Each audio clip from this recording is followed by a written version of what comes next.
lot of my anxiety symptoms are really hard to hide sometimes. I will shake someone's hand and be like, yeah, I have OCD. Please keep reacting. I hate watching your dog shit. Okay. React, treat, treat, treat, treat, treat, treat, treat, treat, treat, eat, treat, treat, treat, eat, treat, treat, treat, treat, treat, treat, treat. Mental health was discussed in my home growing up. 3, 2, 1, go. Yeah, no, not really. Never. Mental illness was discussed in my home growing up, but it wasn't discussed in like a positive light. It wasn't really something that I was encouraged to seek out. I was more so encouraged to lean on faith. I kind of feel like I was like the prototype in my family because after I was diagnosed with my mental illness, a few years later, my uncle got diagnosed and then 2 of my cousins did. And when I first was experiencing the symptoms, everyone thought that I was just being a rebellious teenager. The consideration that I might be going through something deeper than that was never even considered.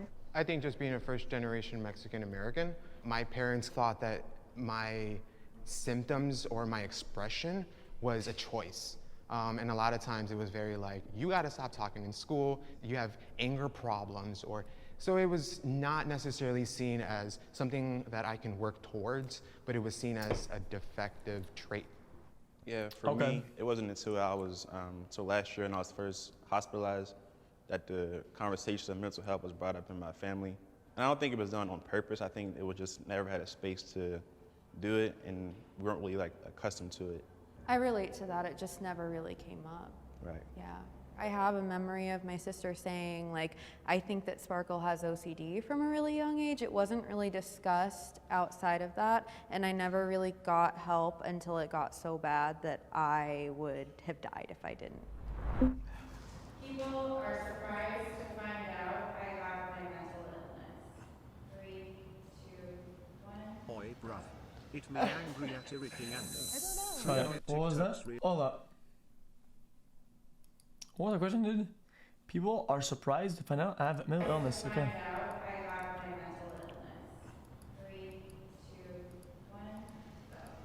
I don't know. Yeah, I don't know. Probably not. Just choose, man. Like in high school and stuff, like I was always like the Felix, even the cool dude, like everybody. It seemed like I had together really. I'll put it on pause. So I think it would probably surprise some people that I'm dealing with Keep it up, buddy. bipolar Love disorder you, because it chat just less seemed like than 3. everything was so in order. Everything was looking how it was supposed to look. So I guess for some people it would be like a surprise for me. I'm surprised. I think I just try to carry myself the exact opposite of what people would think, just so I can make an effort to hide it a lot better. You think of depression and you think of just some gloomy person in the corner, and I tried my best not to be that person, to not let anybody know, because I was extremely insecure about it. I didn't want anybody to know that I was struggling with something that I couldn't really put into words. I'm so open about it that like any stranger on the street, like if it should happen to come up, I will shake someone's hand and be like, yeah, I have OCD. Like, You know what I was about to say? I'm gonna move to the strongly disagree because I actually tell everybody. I actually, okay. So there's nothing to hide. Like You're I don't right. feel like hiding. it. Okay. Like, I'd rather tell somebody, oh yeah, by the way, I'm bipolar, so if I ever like start acting a little bit different, like that might be why. Chat. I don't want to speak about this dude in like a negative light. It's like that can be good, if it's like a good way for her to cope, whatever. But some people might see it as like her trying to get like attention or something like that or whatever. And it's like people are. Medical professionals. 3, 2, 1, go. Wait, what? Sorry, chat. I didn't read. I trust medical professionals. 3, 2, 1,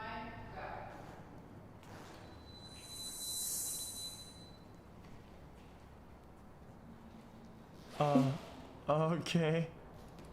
I was first diagnosed with schizophrenia, and that was after seeing a psychiatrist for 5 minutes. She sat with me, looked at me. She was like, okay, you have schizophrenia, just because I told her I had hallucinations. But I was later diagnosed as bipolar 1. So I think it's really important that these medical professionals really take the time to listen to their patient and to figure out what's really going on, and not just, you know, be so jaded by all their other past patients that they're not listening to the person, you know, sitting right in front of them.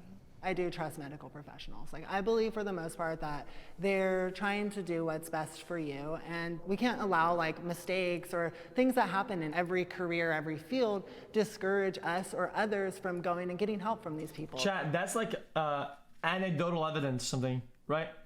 Like, you know. But what if it was a person that had a more severe disability? Like somebody who can't go a day, who, if they drop the ball, that could land them in the hospital. I have seen some situations where there was a mix-up, you know, and one person got someone else's medication. You can't take that back. What? You know, and one person got someone else's medication. You can't take that back. Self-diagnosis is dangerous and invalid. 3, 2, 1, go. True.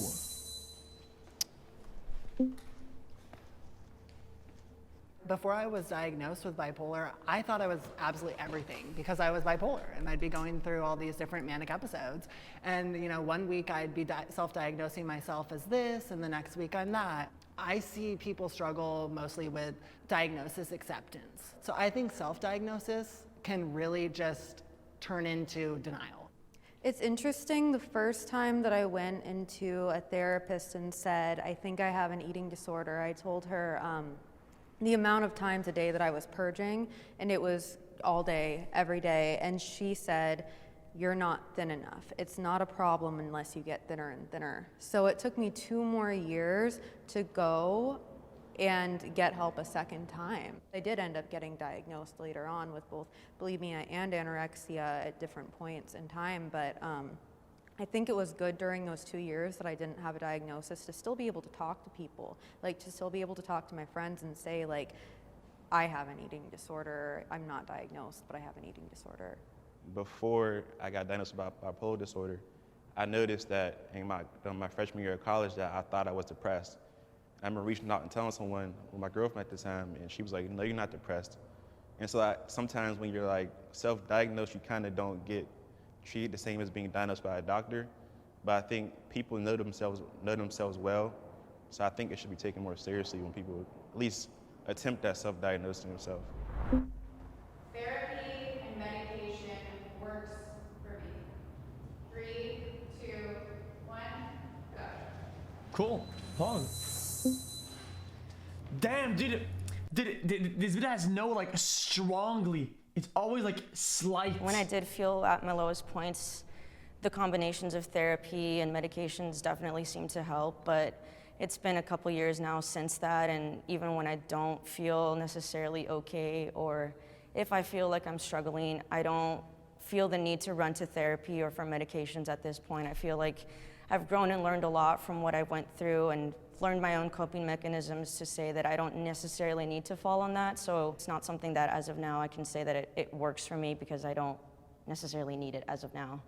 I'm torn with the whole therapy thing. Medication, I'm all for. I've been on medication since I was 16, and it's actually really helped me get through my different moods and keeping me stable. But as for therapy, sometimes I feel like when I go, I'm just like re-triggering, you know, the trauma inside me, so I don't really like to talk about it. But I agree with you guys, it does work for a lot of people. Not so much for me, but I would recommend therapy, definitely. Well, and for me, going to therapy definitely saved my life. Getting a diagnosis gave me something tangible to hold on to when my whole world was slipping away from me and I had no idea what to do. As far as the conversation around medication goes, a lot of people don't realize that no matter what, medication is never a perfect answer. It's always only 40, 50% effective. You still need peer support. You still need to accept what's going on and work on it on a personal level, like no matter what. Yeah, I think that for me, it's what like allows me to do that work. In That terms of makes anxiety sense. medication, like Yeah. my anxiety medication like lets me leave the house to go get therapy, and like it slows my brain down enough that I'm able to like think about it and then do the work. Yeah, That makes a lot of sense. I wish I didn't have my illness. I mean, dude, 3, strongly agree. 1, go.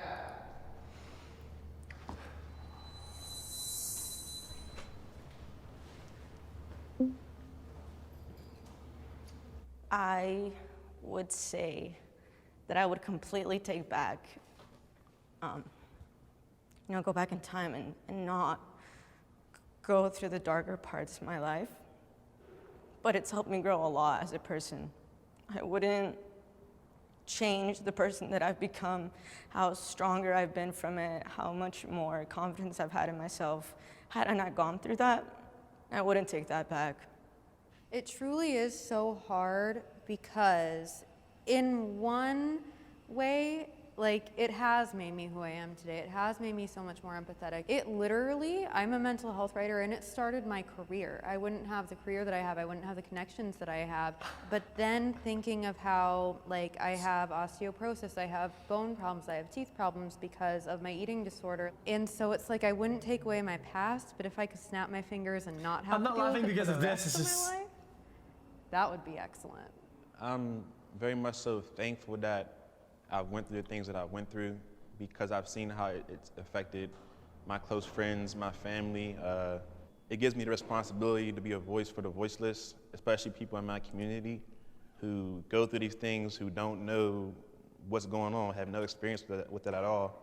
And for someone like me to just step out on a limb and just talk about it, I think I was chosen to have that role.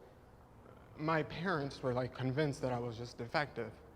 And so now that I'm convincing my parents that I wasn't just making this up, they're able to see that I'm working towards something. But they still have to go deal with me.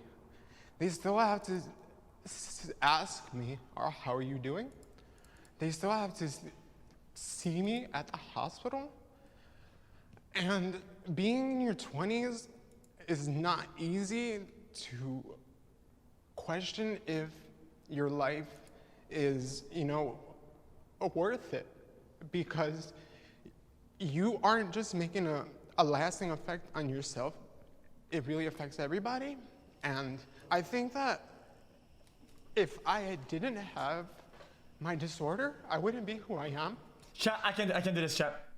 Chat, I can't watch this and read the chat at the same time. I can't do it, dude. Some of y'all motherfuckers, man, dude, some of y'all motherfuckers, dude. Some of the shit you guys say is just so unbelievably stupid. I can't read it and not like, dude, I can't.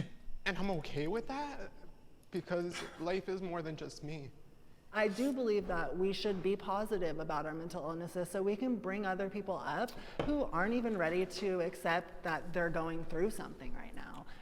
If they see us feeling like so negative and like we wish we could just rip all this away, which I totally understand, like how everybody feels. I'm not trying to say that it's so much easier or anything. All I'm trying to say is that it's part of your life, not your entire life. Like my life is so much more my beautiful husband, like my wonderful family, my cute chihuahuas, like that's my life. Like my life isn't that I'm bipolar, that I have an eating disorder, or that I experience sexual trauma. This is such a hard one for all of us. I don't want to be in this line. I want to be in the middle because having this illness, like with you, it makes me who I am today. It's made me stronger. It's made me appreciate what I have. It's made me appreciate being happy. Because if you're living with a mental illness, some of us wake up every day just wishing to God that they could put a smile on their face and it actually means something. It's so hard, and I think life would be easier without taking all those pills, without not knowing if I could even have a child because I can't bear a baby with taking all these pills. It sucks.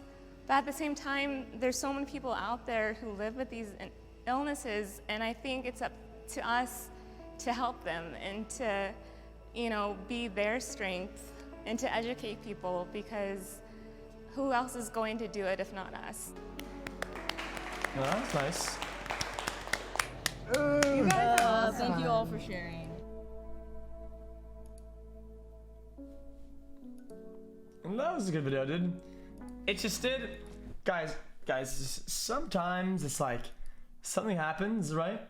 And then the chat starts spamming something, and some people react to that by typing something else, and then we're on to another topic. But I still see this trash in chat. I still see it. 9 months. And I can't not laugh, I've never dude. done this before. 77 octillion 777 septillion 777. Chat, can you even blame me though? Guys, are you guys even reading this chat? Some of the stupid shit I see in there, dude. Smiley face.